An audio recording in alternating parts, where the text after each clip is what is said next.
Predators versus Avalanche game 2 tonight. Today, we're going to talk about what the Preds need to do to get back on the right track. Plus, are there any lineup decisions you want to see made? Maybe somebody comes in, maybe somebody goes out. We will talk about that. Plus, still the mystery in goal. We'll talk about who we want to see starting in net. And what's with this whole narrative about the Predators gooning it up? That's something that's really bothered me over the course of this series. We're going to talk about that today on the Locked On Predators podcast. You're Locked On Predators, your daily podcast on the Nashville Predators. Part of the Locked On Podcast Network, your team every day.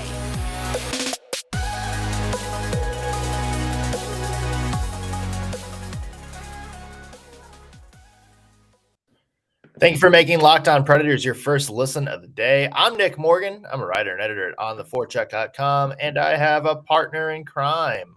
You do. I am Ann Kimmel. I'm a writer at ontheforecheck.com. So, good news is I don't think tonight could go any worse than Tuesday night. We've got that going for us. Yeah. Of course, I say that, and it'll wind up being like a 12-0 game or something like that. Oh my gosh, crazy. No, maybe that's the first question. It can't be as bad as game one, right? I love how we actually have to ask it out loud. Yeah. No, I don't think it could be as bad as game one because absolutely nothing went well for the Nashville Predators and of their own doing. Not saying that the Avalanche didn't come out and play a fantastic game. They did, but the Nashville Predators did literally nothing. Nothing. Yeah. Yeah, and they were present, but they were not accounted for. Yeah, it was one of those situations where the Preds helped the Avalanche. It was like a perfect storm. Oh, yeah. A perfect storm. The Avalanche came out on fire.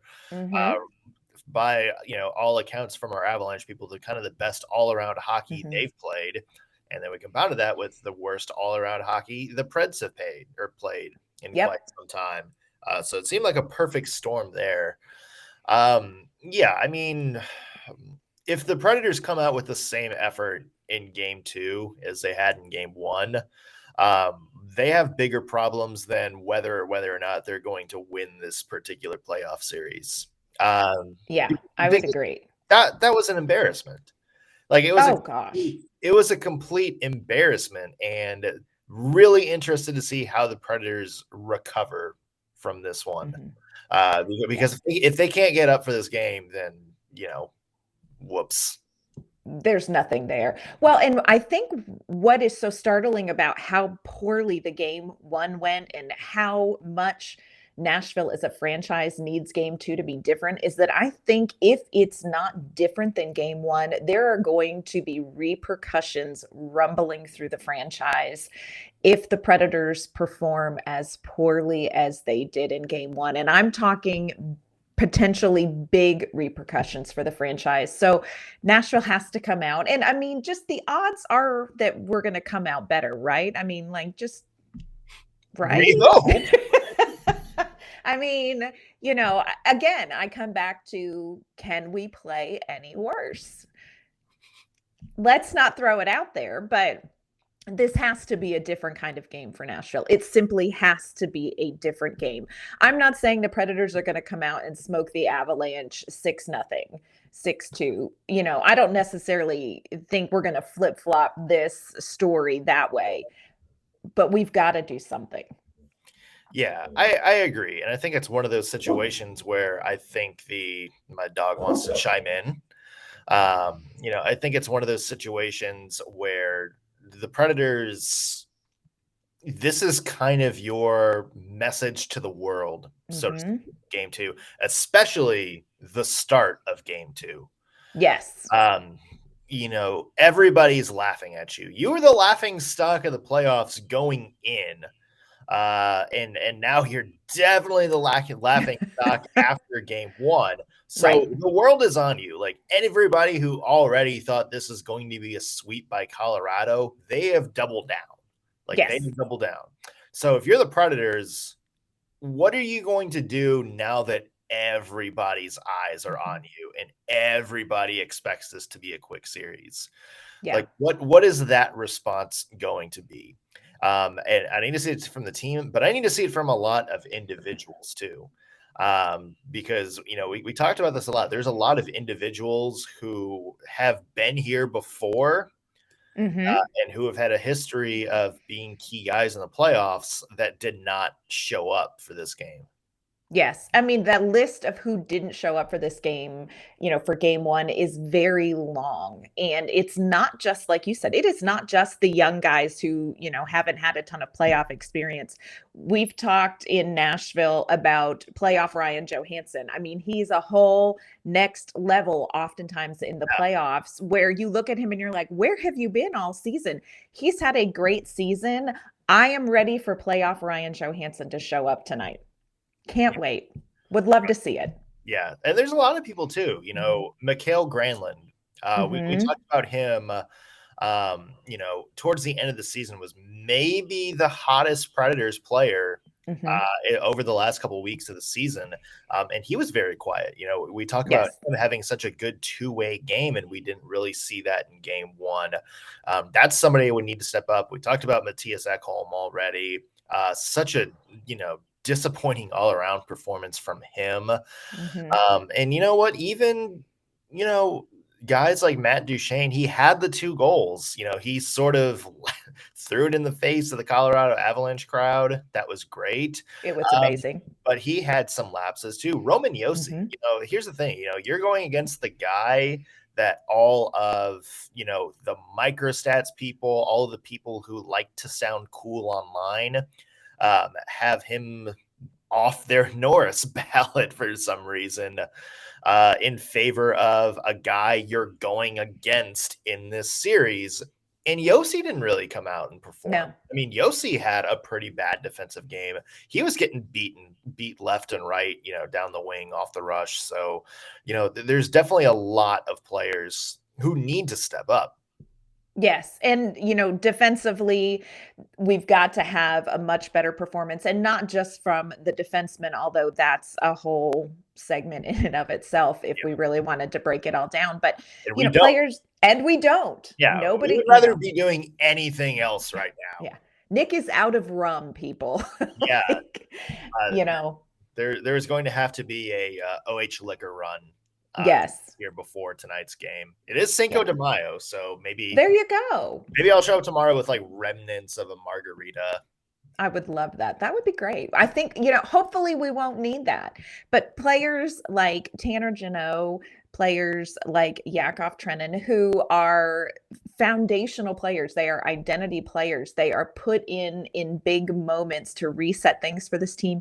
They were beat so badly several times defensively, and you can't have that kind of breakdown, especially against a team like Colorado with so many weapons, and expect to come out of it unscathed. So everybody is going to have to step up in a defensive way. And could we just generate some offense? I mean, Philip Forsberg only had 2 shots in game 1, and neither one of them hit the post. So I don't know what was going on.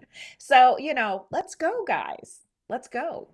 Yeah, I think we need help from everybody. I'm glad you mentioned the herd line because that in sort of the identity of this team, because that leads me into the question I want to get to in a second, which is lineup decisions. Is there anything specific that you want to see coming up in this game too? Because that is a big debate right now.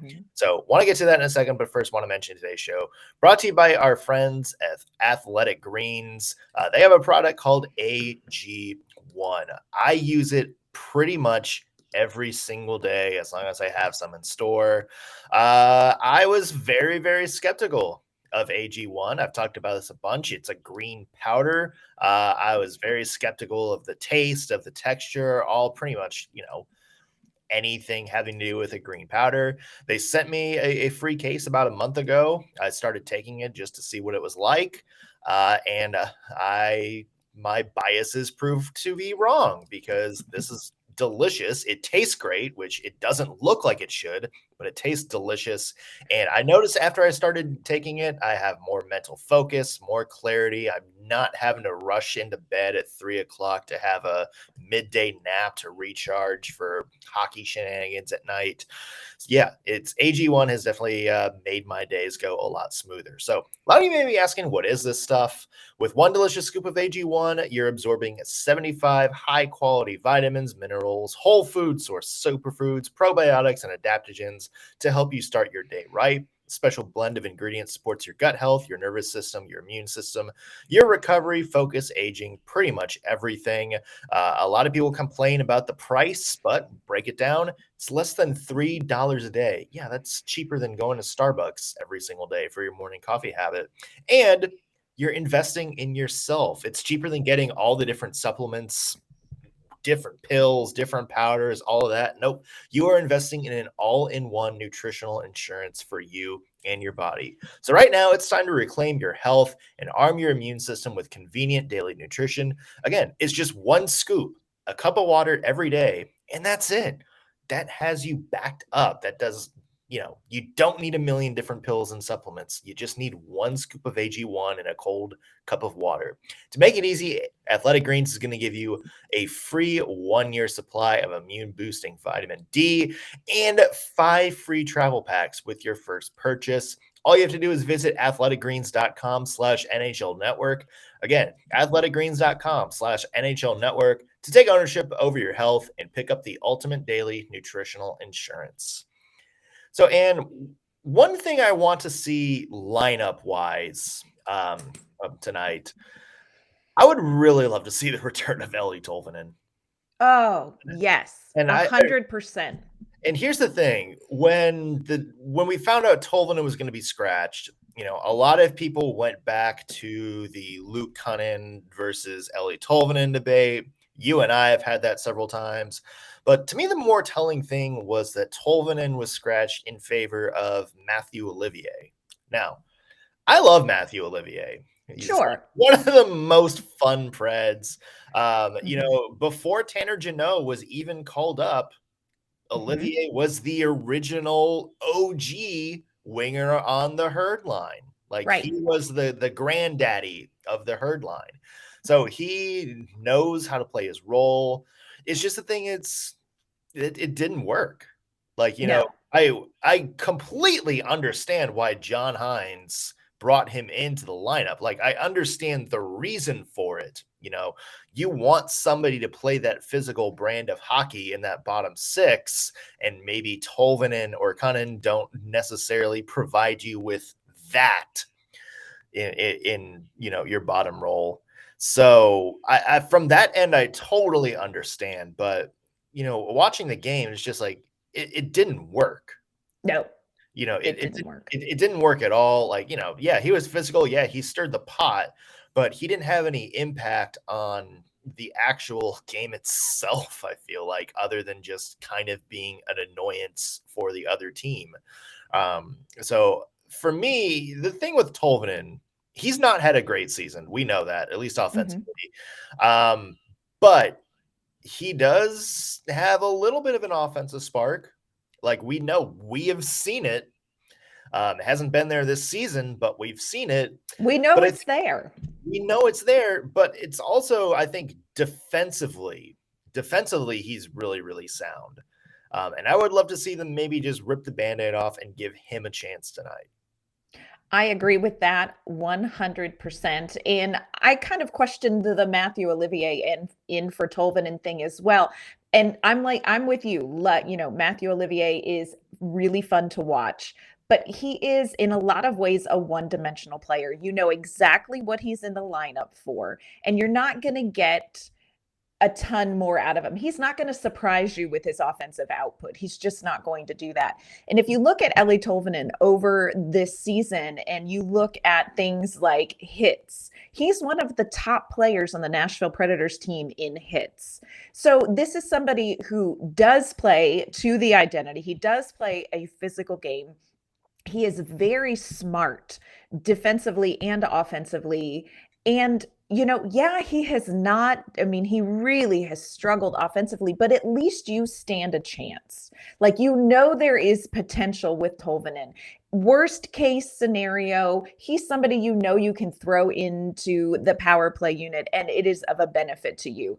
He fits more roles than Olivier does, and I'm baffled that he was a healthy scratch in the first game, and I will be baffled and pissed, quite frankly, if we don't see him in game 2, because I really feel like he has a better all-around game than Matthew Olivier and, quite frankly, than Luke Cunnin. Yeah.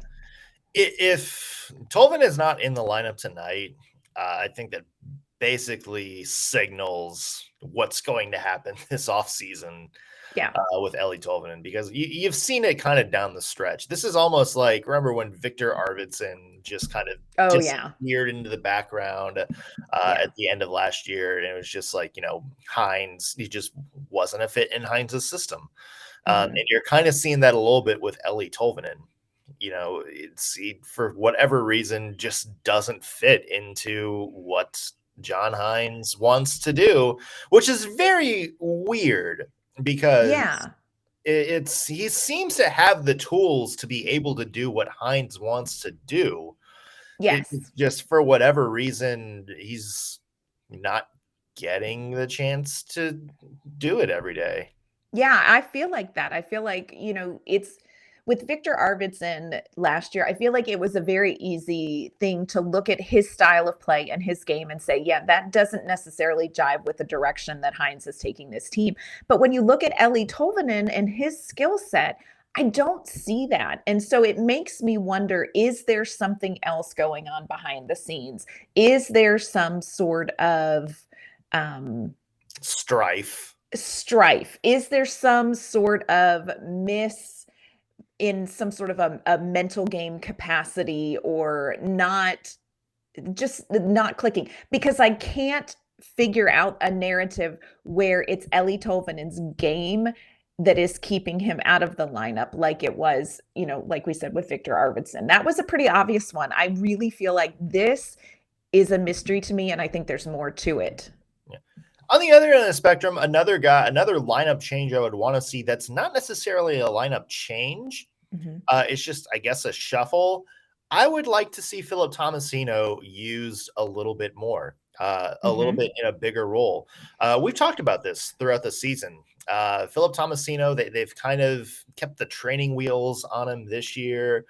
He's kind of been on the fourth line, just sort of around 10 minutes a game, power play here and there. And, it's like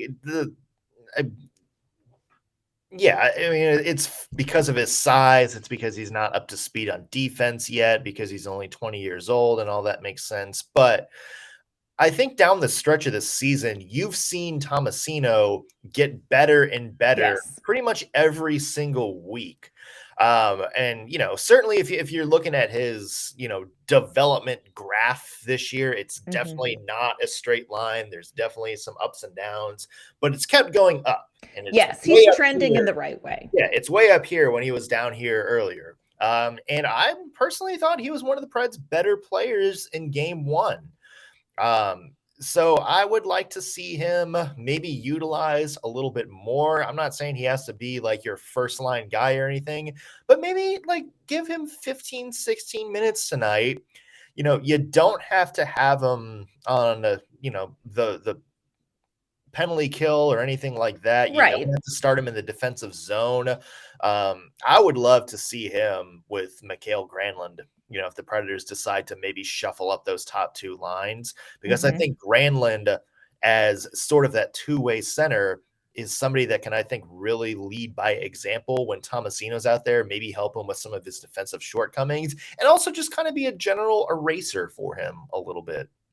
I think that's a very interesting proposal.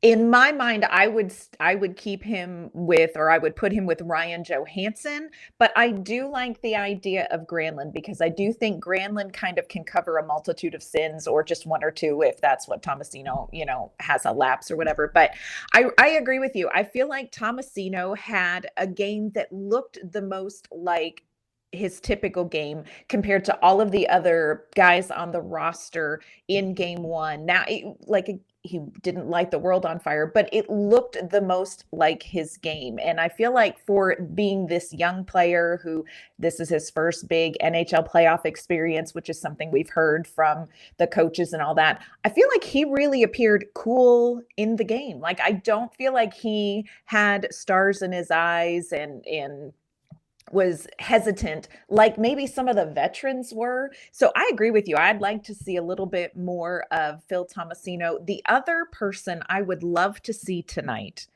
and I don't know that we will, and this is not something that I thought I would say March 21st, is Jeremy Lauzon. Right? Like, never thought that that was a sentence I would say this season or next season or possibly ever. Yeah. But I would love to see Jeremy Lauzon. He has come in. He fits so well with the system and with what Hines wants these players to do. And defensively, I think there are a few guys that could step out of the lineup.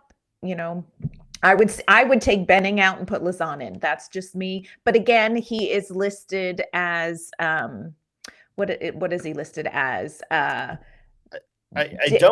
I don't know, but they did send Jeremy Davies back to Milwaukee. They did. Today. Maybe that's a sign. A lot of people just pointed out Milwaukee's playoffs start tomorrow, and you'd rather have them there, especially if you have somebody like Ben Harper who would step in a pinch. Dear God, But I really like. I really liked Lauzon over the past weeks of the season. I thought he certainly was better than a lot of people thought he was going to be. And you know what? He does sort of provide that identity that John Hines wants. He's a bruising defenseman. He's kind of a stay-at-home guy. He's certainly not going to blow you away with any sort of, zone exit metrics or sort of those like defensive microstats, but hey, he blocks shots. He gets into passing lanes. He's not afraid to use his body in front of the net.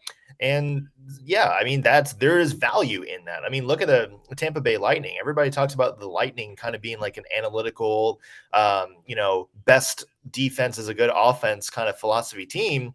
And they won their first cup 2 years ago with Luke Schenn and Zach Bogosian on the blue line, and they used it effectively. So to me, Lauzon can kind of be that player for the Predators, not just this postseason, but long term. I agree. I think he was a great pickup. Didn't think so maybe at the time, but from what we've seen from him, I think he is part of, if he is healthy and able to go, he is part of putting the best Predators team on the ice tonight. Real quick. Who starts the goal? Who do I think should start in goal, or who starts in goal? Those just a prediction. We've gone over who we think should start. Honestly, I would not be surprised if Riddick got the start. I would not be surprised. I would like to see Ingram. I would not be surprised to see Riddick. How about you? I think it's got to be Riddick. No, I'm sorry. I think it's got to be Ingram. Yeah. It's got to be Ingram. I think John Hines knows it's got to be Ingram. Yeah. And if it's not, tune in tomorrow on the Locked On Predators podcast, everybody. Yeah, we'll have some stuff to talk about. No, I think it should be Ingram, but I can see a scenario where it is not Ingram.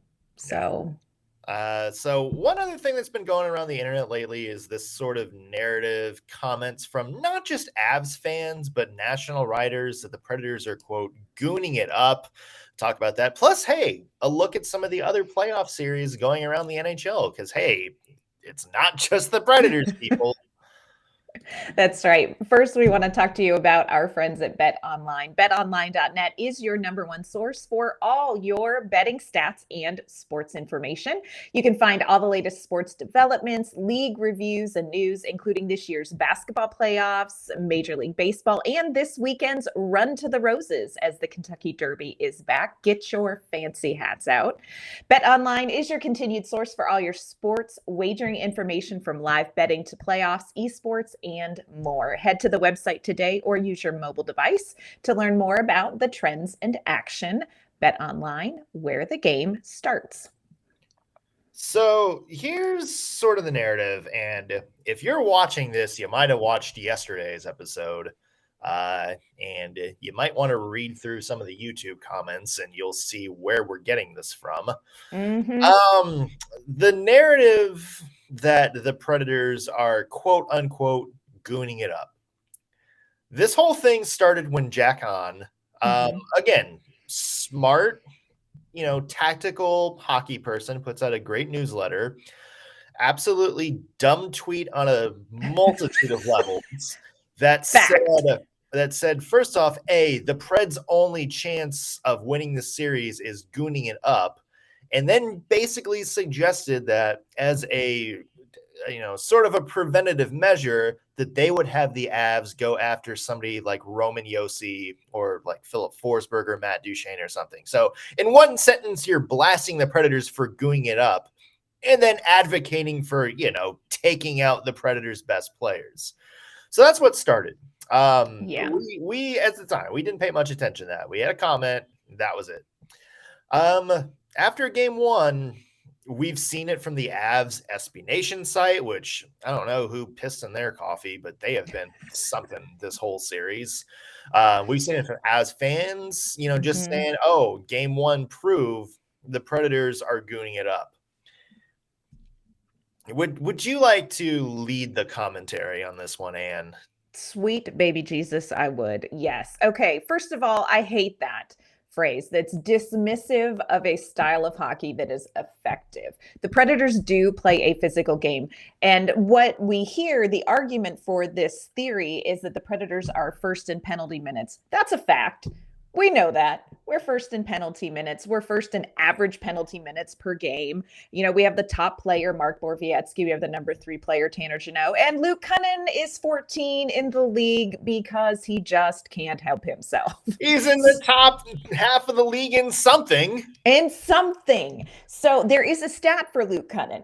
So I get where you're pulling this narrative from if you're just looking at stats. But the whole idea that, first of all, Nashville is headhunting is ridiculous. If we look at fines and suspensions for this season, there have been a total of 95 games that have, that people have been suspended for, over $3 million in fines. There have been 33 suspensions or fines given this season for, bad plays. The Colorado Avalanche, Gabriel Landeskog was suspended 2 games and fined $70,000 for boarding Kirby Dach in October.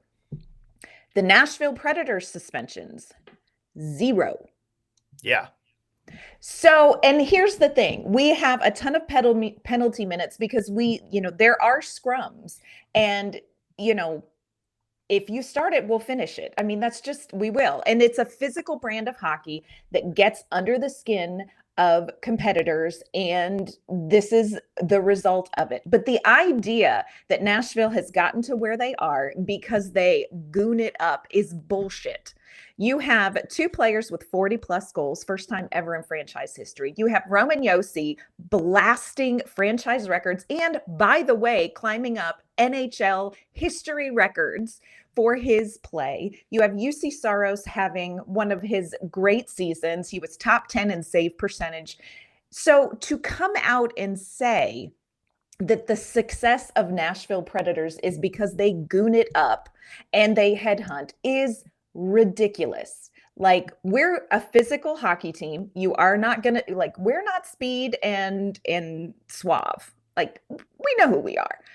But the idea that this Predators team got to where they are by headhunting and cheap shots is a bunch of bunk. Well, and it's also coming from a team who, by the way, has a player on it who has been suspended 6 times in his career, who missed all of last playoffs because he was suspended for 8 games. We're talking about Nazem Kadri.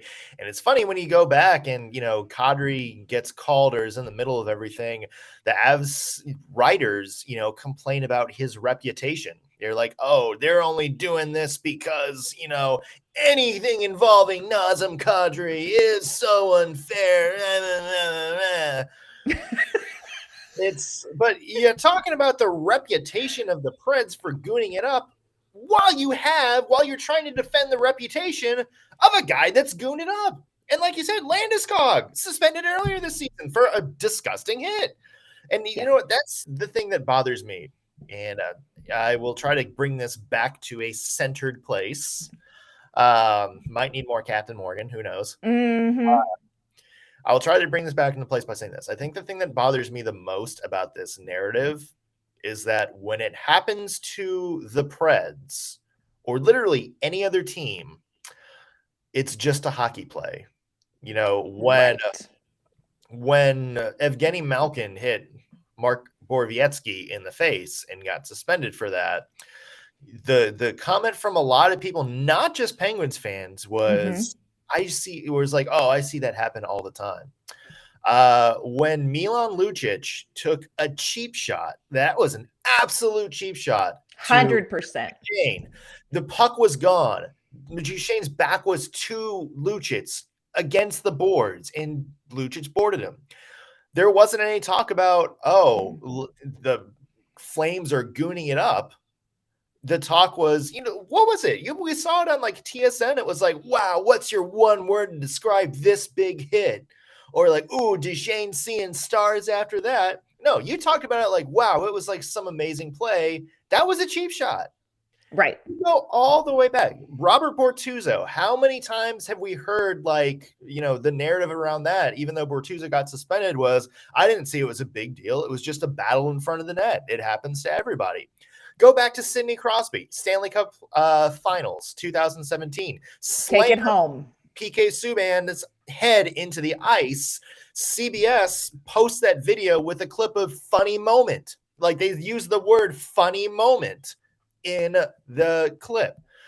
Phil Kessel took a two-handed swing at PK Subban in the same playoffs with his stick. No one mentioned that.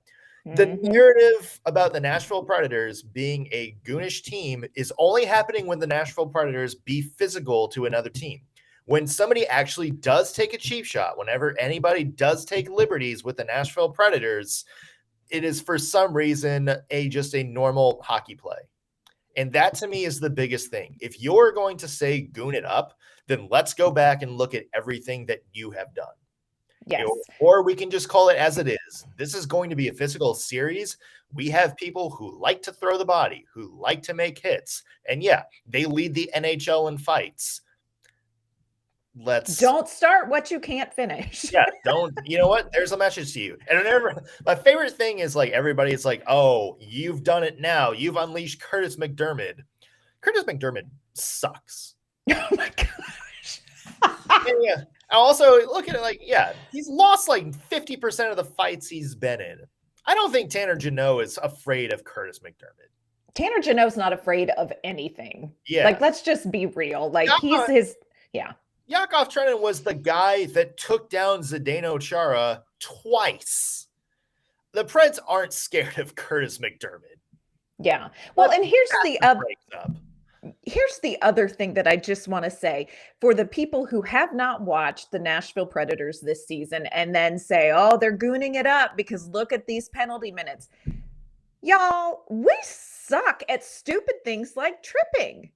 We are ridiculously bad at high sticking. And it's not because we goon it up. It's because they are undisciplined. Like, I wish all of our penalties were for fights and roughs. Wouldn't that be amazing?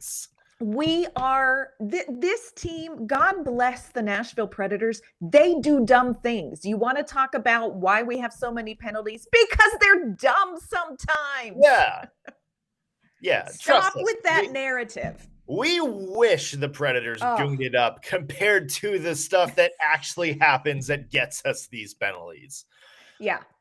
But it's dumb, and I think it's coming from people who never watched the Nashville Predators outside of games against the Colorado Avalanche, which, hey, by the way, are division rivals. Maybe this all stems from the Matthias Ekholm, Mikko Rantanen helmet thing from back in November. Oh, I still remember that. I do. Good times had by all. This isn't the only playoff series going around. Obviously there's a lot. Some interesting games and series so far. And has there been anything around the league that's jumped out to you in terms of other playoff series going on?